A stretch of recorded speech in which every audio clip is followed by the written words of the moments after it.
Okay, so let's get into the Meghan Markle, Harry, Oprah interview. So now I will say I pissed off a few people. Shocker, right? I pissed off a few people on Instagram and on Facebook because I posted, Bethenny tweeted out, and she basically said that like she doesn't feel bad for Meghan Markle. I'll read you her actual tweet because I feel like that at this point, like that would just make life easier, right? Okay, so she basically said like, cry me a river. I don't feel bad for them. You can't be smart and stupid. Cry me a river. The plight of being a game show host, fairly unknown actress, to suffering in a palace with tiaras and seven-figure weddings for 2 whole years, to being a household name with Oprah on speed dial, fetching $7 million for interviews, hundreds of millions in media deals. And she basically just has no sympathy. She said, I chose reality TV to work towards making money, to be scrutinized and criticized. I took the trappings and the beatings along with it. It's a rose with petals and thorns. People beg to enter the often toxic institution I signed up for. That was the life I chose. You can't play stupid and smart. And see, now this is where I will say, originally, I agreed with Bethenny. And to be fair, this was before I saw the interview. And I know I posted on Instagram and on Facebook that I actually was going with the unpopular opinion to side with Bethenny in this case and say, like, yeah, you can't play smart and stupid at the same time. However, I will clarify, I did not watch the interview at the time. I didn't know what the content of the interview was going to be. All I knew is that Harry and Meghan were doing a tell-all with Oprah. I heard about them getting offers for $7 million deals, which we now know they didn't keep. They ended up donating it.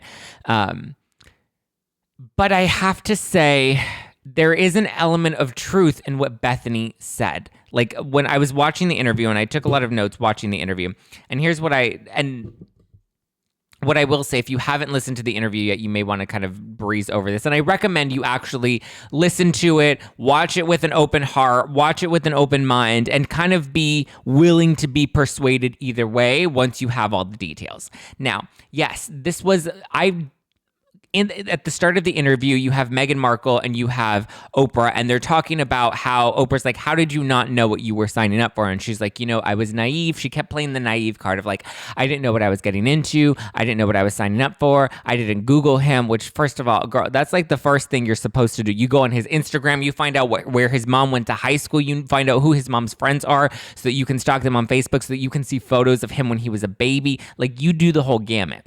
Anyway, she's claiming naivete. She didn't know anything. She didn't know any better. She was kind of innocent. That's where I'm a little, I don't know if I'd fully believe that she was just totally naive, because I think of it like this. Like if I'm going to be dating, the president's son, obviously, even without having to research who the president is or what his policies are or whatever, all of that stuff aside, that that's not an easy job. You're going to be scrutinized in the press. You know that you're going to have a high level access of fame that for me, I'm just like, I don't have, like, I get it. You're naive. You don't know until you're fully in it. But at the same time, like, you chose this life. You chose to marry this man. You got a taste of his life when you were dating him. Like, this is what you were signing up for. Whether you knew what you were signing, whether you knew the extent or the reality of it, okay, fine, I'll give you that. But you can't just be totally, I was naive. I didn't know anything about him. I'd never met the queen before, which I can understand that. But you can't. Again, I compare it to if you're going to be marrying into the first family, if your parents are campaigning to be president, like you think here in the US, obviously different levels. It's a little more strict when you're in the royal family, but still there's I don't think I would want to be married to the president's I wouldn't want to be married into the first family. I wouldn't want to do that because of the pressure and the scrutiny that comes with it. And I know that they would probably dig up all sorts of shit on me that like I just, I wouldn't survive. I would get beaten up every day. I would like ruin the reputation of the first family. But so there's that element of it where I think playing the I was naive card, I wasn't a big fan of that. Now, the other part in the interview that really kind of struck me is her and Harry, both Meghan and Harry, said that they left because of the lack of support from the royal family, which I understand. I understand their decision to leave. And I actually think it was a very big and bold decision of them to make that choice to leave the royal family. Now we're kind of seeing that they weren't necessarily asking to be cut out of the family, or I don't know if excommunicated is the appropriate term, but you can see that they still wanted to have an active role in it, which is when we had their statement that came out early 2020 of last year. I believe it was January. We saw their statement where they're like, we would love to still be part of the family. We would love to still fulfill some of our duties, but for our safety, we're taking a step back. We need to take a step back. So it wasn't, and then there were all the stories that came out where they basically said that the queen was blindsided and they had no idea. But then you get the context of the fact that Harry was trying to have these conversations for several months. So they did want out. They didn't want to completely abandon the family. Okay, I get it. And then when you bring in the Diana of it all and how she was scrutinized in the media, she ended up passing, there are so many different elements of it where you understand there is an issue of safety. And then we get into Archie and the baby and how they didn't want to give Archie a title. They didn't want to provide Archie any sort of security, which is also kind of strange. They didn't want to give Meghan any security, which is strange because I understand Meghan's marrying into this life, but at the same time, if Harry is part of the family and has security, then his family, whether, it's by marriage or by blood, anybody within his family now has to be taken care of as well. Like this is the offspring. I get it. You don't like Meghan, but like this is his offspring. So to not provide any security, to not even give a title or to kind of take that option away. And then that's when we kind of get into the racism of it all, which we'll dissect a lot of that because that changed my opinion and perspective a lot once you hear the claims that Meghan brought up and then you hear Harry's side of it as well. That's where my empathy really kind of came in and felt for them. But the biggest piece that stood out to me, and this is where, I feel like people are trying to be really understanding and have a lot of sympathy for them. Let's take out Archie and the racism piece aside for a minute. I don't know if I feel more bad for Harry than I do for Meghan because she did marry into it and she made that conscious choice, whereas at least for him, he was born into it. He didn't have as much of a choice and he ended up deciding to leave his family and walk away from all of that. That's got to be a really heavy and hard decision for him. Obviously, his wife and her security and her safety and her sanity, because you see that she was mentally not doing well, and the royal family didn't want to provide her any sort of support. And that's what they attributed their leaving to, was support when it comes to, her mental health. And then there's the security when it comes to the access. And you see the press is beating her up. And you see the side-by-side comparisons with her and Kate. And her and Kate definitely got two very different elements of scrutiny. And I think this is where the racism piece ties into it, because racism came up in two different ways within this interview, and that's from the actual palace, from the royal family. And the other one, which is I think the bigger issue, is the racism that comes from the public and that comes from the media. And then when you see how close of a relationship the palace has with the press, it starts to get a little more, the waters start to get a little more murky, and it's not as crystal clear, because you could see that they could have intervened and they kind of could have tamed the media to an extent, or at least shut down some of the rumors, like Meghan making Kate cry. And now we're seeing that Kate actually made Meghan cry. But I think the bigger piece is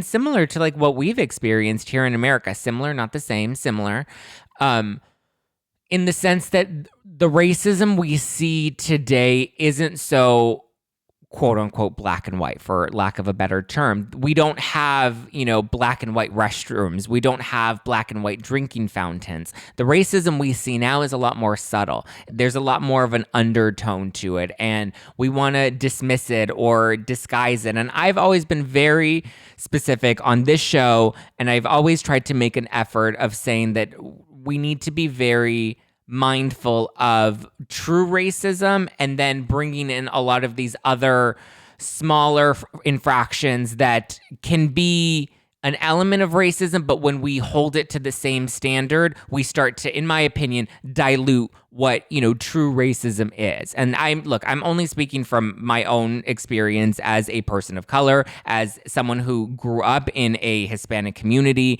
When I was growing up, I very much had very strong Hispanic elements. I had very tan skin. My hair was really dark and thick. So I understand what it's like to grow up as a person of color in a community that isn't wealthy, and to kind of see the polarization of the different, diversity here in Los Angeles. I can only speak for my own experience. I can't speak for everyone else, but at least for me, I think we need to be mindful of how we use the term racism, because then we have people that do little things, or that can do things that we can teach them lessons through, that we hold to such a strong standard. And then that's where we get into the whole cancel culture. And then you have people, mostly like people on the white supremacist side, that are like, oh yeah, racism isn't real. You're just, you're exaggerating it. And there are elements of that. And I think that's where we have to be careful, because we don't want to dilute the argument altogether. We don't want to diminish what real racism and what people experience that racism and that prejudice are actually feeling. And we don't want to dilute their experience, because that's very real. And if we're going to be able to move through this and to learn through this, especially such a polarizing year like 2020, we need to really make sure we understand it. And that's where I think a lot of the listening and moving forward comes from. And I know there are a lot of people that are like, oh, racism wasn't really an element when it comes to Meghan and Harry, but you can see it in the differences between Kate and Meghan, and the way Kate was really praised in the media and uplifted in the media, compared to Meghan, who was really beaten up in the press all the time. And again, that's an element of fame. And that's where, I understand where Bethenny was coming from, and saying that, like, you signed up for this life. You chose, as a woman of color, you also chose to put yourself in a public platform. That doesn't make it right. I'm not excusing it. But at the same time, I don't fully subscribe to the idea of her just being too naive to know what she was signing up for. I'll give her a little bit of a hall pass there. But again, you did choose this life, and you have to own that. You have to say, you know what? I chose this life. I realized that this life was a lot more than I expected. And then I decided I just couldn't do it anymore. And I didn't want to do it anymore. And we wanted out.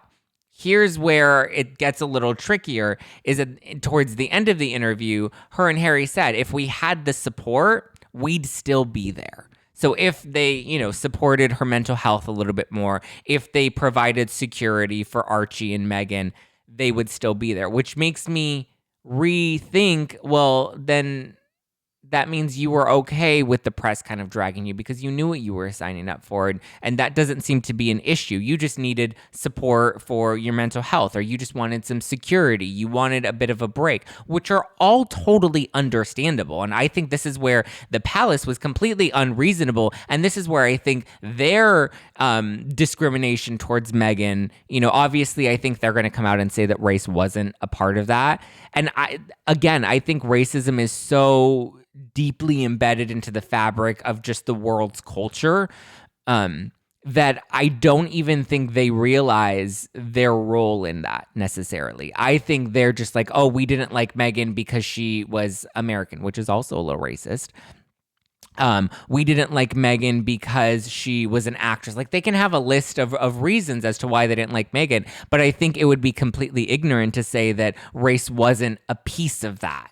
Especially considering the family has been very white. It's a very white, affluent family, very porcelain skin, which is where your gut and your heart kind of hurt when you start to hear how they were having conversations with Harry about the color of Archie's skin and what that would look like. Obviously, he didn't want to get into detail, and she kind of got into detail, and you can tell he begrudgingly had to kind of engage in that conversation because she brought it up prior to him coming into the interview. But you can tell that obviously was an element. And like I said, I don't anticipate I almost said the White House. I don't anticipate the palace coming out and completely owning that and saying, you know what, racism was a piece of it. I don't think they'll own that. I think they're not good at owning things.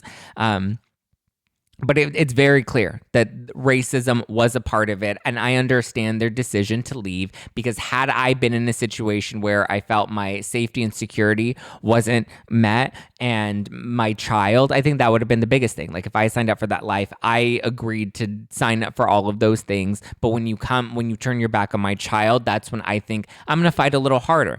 And this is where, again, I don't fully feel bad for them. I understand it. I have empathy for them. I couldn't even imagine the pain Meghan must have felt when the conversations about Archie were brought up. However, it is, and then you see them coming to America and making all of these deals and doing interviews. And so it's like you didn't necessarily, I guess I understand it a little better, because it's not like they were necessarily running from the fame and the scrutiny, which is why I think you can't really give them a pass with that, because they knew what they were signing up for, and then they moved to America and continued to be very public figures. And you can't, this is where I have to say, like Bethenny saying you can't play smart and stupid at the same time. Like, I think if there was a little more saying, if there was a little more accountability and ownership of them deciding to choose this public life, even still, I get it. Now they kind of have to be celebrities in a sense, because one, they're very affluent and they have to find a way to make money if they're not getting paid through the palace. So my biggest takeaways were, I feel for them. I understand their decision. I don't fully buy the naive card that Meghan threw out there. She compared meeting the Queen to being like meeting a celebrity, and she's met many celebrities.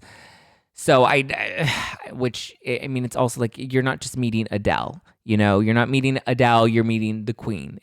Just the same as there's a difference between meeting Miley Cyrus and meeting the President of the United States. Like it's different. And there's a different level of respect. There's a different level of pressure. There's a different level of scrutiny that you have within the country or the commune so that's the only part that I don't fully subscribe to, is that she was just completely naive. I think part of it was she wanted this life. She said like, oh, I walked away from my career. I don't think her career was that poppin'. I think she wanted this life. I think she chose this life. She obviously was scrutinized to a different level. I think she probably saw Kate and was like, well, Kate's doing it. It seems to be, the pressure seems to be fine with her, but there was just a different level of scrutiny. And that's where I think racism did play a role, primarily in the media, primarily in the public. And I think the palace won't admit it, but I think there was an element of it with them as well. And it was probably just the fact that like things were changing. This was new. This was uncomfortable for them to now have a person of color, to have an offspring of color come into the family. It's new. It's different. And in a family like that, that's very traditional, I think they were uncomfortable with it. And therefore they didn't want to support her. And now I understand why they made the decision to leave. I hope that made sense. Bethenny ended up apologizing. She said that she, was sorry. Here, I'll just actually read you her tweet. She said, I finally watched the Meghan and Harry sit down. Emotional distress and racism must feel suffocating and powerless. I'm a polarizing, unfiltered, often to a fault, flawed person with a voice. When I heard of the interview during a pandemic, it felt like a surprising choice. I'm sorry if it hurt or offended you. I get it. It was, I can only imagine what they've gone through. I understand Harry wanting to side with his wife and wanting to protect her and not wanting what happened to his mother to happen to his wife. I don't understand how the palace didn't encourage or support his decision, or why they would even, I understand why they've revoked everything from him now. He's going around and he's basically exposing the palace. They both are. They're exposing the palace. They left.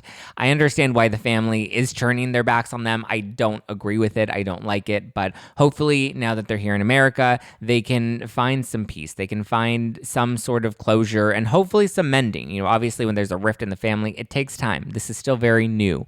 I mean, they were only together for 2 years prior to making the exit. So it's now been 3 years total. It's going to take a minute. It's going to take some time, but I think it was really good of them to come forward because now they're just unveiling everything that's been hiding behind closed doors. And I think it's going to change the culture of how things are done. And it's going to change how the palace operates. It has to change how the palace operates. I don't think the public will be on their side very much longer. And I think they need the public on their side.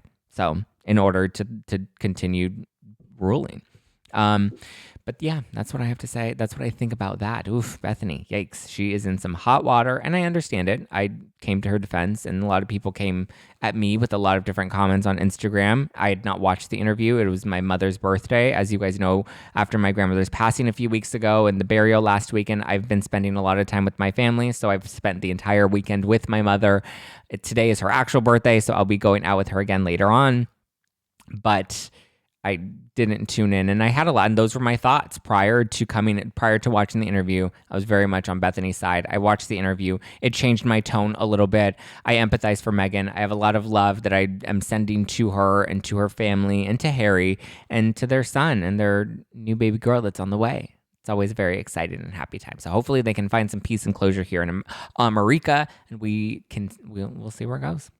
Oh, hey, it's me, Zack Peter, and are you still here watching? Because if you are, that means you're going to want to hit that subscribe button below and that little bell so that you get a notification every time I got some hot tea ready to be spilled. But not only that, yes, I have all of these amazing videos here on the YouTube channel, youtube.com/justplainzack, but I also have full podcast episodes available on iTunes, Spotify, Pandora. #NoFilter with Zack Peter is available everywhere podcasts can be downloaded. So go and download it and subscribe because you're going to want to stay up to date and get full episodes that are ready for you to consume and devour and get all of that latest hot tea. You're going to want to know like when Erika Jayne goes to prison, allegedly, maybe not. I don't know, but you're not going to know if you're not subscribed. So go subscribe here and on iTunes and Spotify and Pandora, all the places. Just do it because, I love you and I love that validation.